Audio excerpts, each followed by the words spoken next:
The next stitch we're going to do is a feather stitch.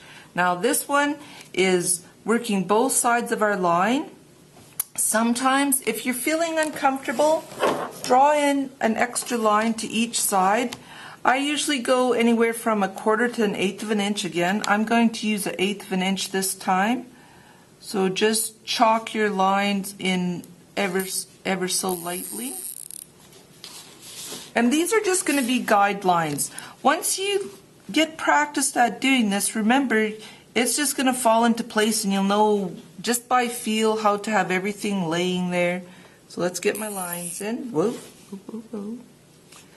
And then it's always good when you first start to draw these lines, because then you're working with even and consistent lines.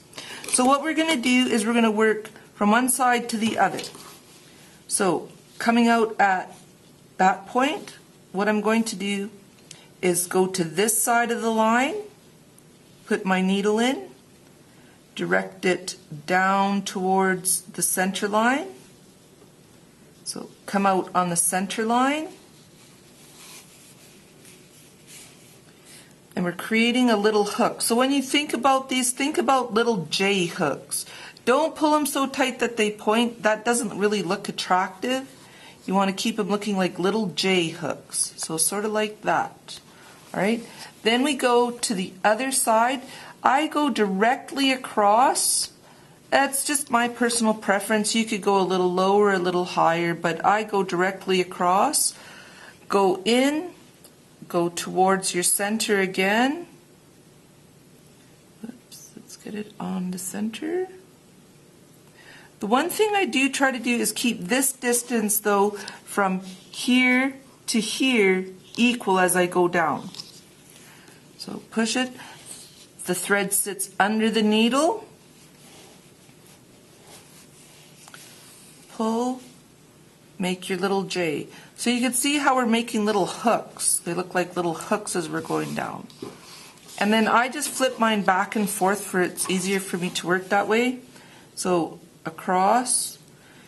If you work directly across from your stitch, it's going to make it look more consistent. So it'll have a more balanced look to your stitch. This is what we call a feather stitch, and it would be used on anything, like you could use it on wings or leaves or anything like that that you wanted a little bit of a detail. So across, in, to your center. Oops, just try to remember to keep your distance the same or equal as other ones.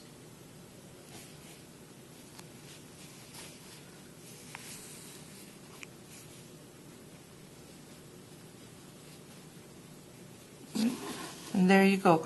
And like the chain stitch, to end it off, we would come over the edge and to the back and do our hidden knot on the back. That's a feather stitch.